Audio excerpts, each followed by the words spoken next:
మహేష్ బాబుతో కలిసి దర్శక ధీరుడు ఎస్ఎస్ రాజమౌళి రూపొందిస్తున్న చిత్రం వాడనాస్. అయితే ఈ సినిమా టైటిల్ ప్రారంభోత్సవ వేదికపై రాజమౌళి చేసిన వ్యాఖ్యలు తీవ్ర దుమారం రేపుతున్నాయి. ఈ నేపథ్యంలో ఆర్జీవీ తనదైన శైలిలో ట్విట్టర్ వేదికగా రాజమౌళికి మద్దతుగా నిలుస్తూ విమర్శకులపై వ్యంగ్యాస్త్రాలు సంధించారు.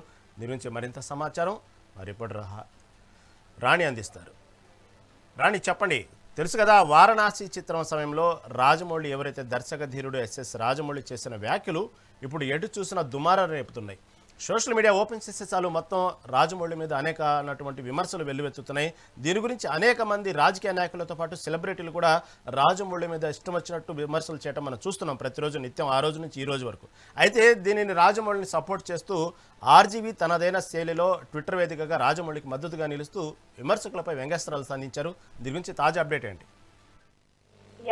మనం చూసుకున్నట్లయితే ఈ ఎస్ఎస్ఎంబి 29 దాదాపుగా ఒక సంవత్సరంన్నర నుంచి మహేష్ బాబు అలాగే రాజమౌళి కాంబినేషన్ లో రాబోతున్న ఈ సినిమాపై ప్రేక్షకుల్లోనూ అటు సినీ ప్రేమికులు ఎవరైతే ఉన్నారో వాళ్ళందరికీ కూడా కొంచెం ఎక్సైట్మెంట్ అయితే క్రియేట్ చేసిందని చెప్పాలి. ఈ నేపథ్యంలోనే రీసెంట్ గా రామోజీ ఫిలిం సిటీలో ఈ సినిమాకి సంబంధించి టైటిల్ అనౌన్స్మెంట్ వేదిక వద్ద రాజమౌళి చేసిన కామెంట్స్ అయితే అందరినీ, కొంతమందిని అటు ఆస్తికులని అయితే తీవ్రంగా బాధించాయనే చెప్పాలి. అయితే వారణాసి ఈవెంట్ లో రాజమౌళి ఆంజనేయ స్వామి పైన కొన్ని వ్యాఖ్యలు చేశారు. అంటే ఆయన, నాకు నమ్మకం లేదు, మా తండ్రి అలాగే నా భార్య చెప్తూ ఉంటారు కానీ నేను నమ్మను అనే విషయాన్ని ఆయన చెప్పడం. ఎందుకంటే అక్కడ చూసుకున్నట్లయితే అంత ఖర్చు పెట్టి, కొన్ని కోట్ల రూపాయలు ఖర్చు పెట్టి ఈవెంట్ ప్లాన్ చేసిన తర్వాత అది లీక్ బయటకు రావడము, అలాగే వాళ్ళు డిసప్పాయింట్ అవడము, ఇవన్నీ కూడా ఎవరికైనా సరే కాస్త కొంచెం అసహనం ఏర్పడింది. అదే టైంలో రాజమౌళి అలా మాట్లాడవలసింది తప్పించి ప్రత్యేకించి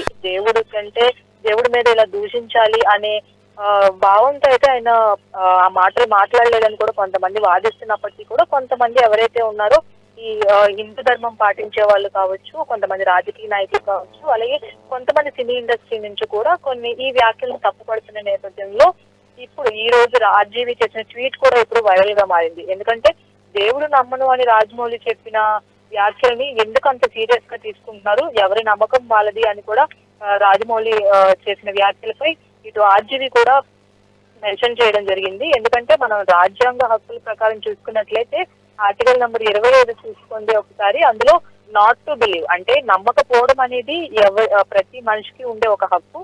ఆ హక్కు అతనికి ఉంది, ఆ హక్కుతోనే అతను మాట్లాడి ఉండొచ్చు కదా అని కూడా ఆ ట్వీట్ లో మెన్షన్ చేయడం జరిగింది. అలాగే ఇప్పుడు ఒక దర్శకుడు అనేవాడు పలు రకాలైన సినిమాలు తీస్తాడు. అటు రొమాంటిక్ సినిమాలు తీస్తారు, గ్యాంగ్స్టర్ సినిమాలు తీస్తారు, అలాగే హర్రర్ మూవీస్ తీస్తారు. అయితే ఇది చూసుకున్నట్లయితే అంటే గ్యాంగ్స్టర్ సినిమా తీసే ప్రతి ఒక్కరు గ్యాంగ్స్టర్ అవ్వాల్సిన అవసరం లేదు, హర్రర్ సినిమా చూసే ప్రతి ఒక్కరు కూడా దెయ్యం అవ్వాల్సిన అవసరం లేదు అని కూడా ఆయన అందులో మెన్షన్ చేశారు. అలాగే అంటే విమర్శకులు ఎప్పటికైనా తెలుసుకోవాలి, దేవుడు నాస్తికుల స్థితిని తగ్గించడం లేదు, అలాగే ఇప్పుడు ఆస్తికుల స్థితిని అంటే దేవుడు నమ్మే వాళ్ళు అలాగే ఉన్నారు, నమ్మని వాళ్ళు అలాగే ఉన్నారు, మధ్యలో నలిగిపోయేది మీరు మాత్రమే అన్నట్లుగా కూడా ఆయన కొన్ని ట్వీట్లు అయితే అందులో మెన్షన్ చేయడం జరిగింది. కాబట్టి అంటే అసలు సమస్య రాజమౌళి నాస్తికత్వం కాదని, నమ్మకుండానే ఎంత పెద్ద విజయం సాధించడం కొందరికి ఇబ్బందిగా అనిపిస్తుందని కూడా అందులో కౌంటర్ ఇచ్చినట్లుగా కూడా అనిపిస్తుంది. అటు దేవుడు బాగున్నాడు, రాజమౌళి బాగున్నాడు, అర్థం చేసుకోలేని మీకే ఇదంతా అంటూ కూడా కొంచెం వివాదాస్పద వ్యాఖ్యలే చేశారని చెప్పాలి. ఈ వివాదానికి ఫుల్ స్టాప్ పెట్టే నేపథ్యంలోనే ఆయన వివాదాస్పదమైన ట్వీట్ చేయడం కూడా ఇప్పుడు అందరినీ కూడా ఆలోచింపజేస్తున్న విషయం అనే చెప్పాలి. రైట్ రండి, right. Thank you for update.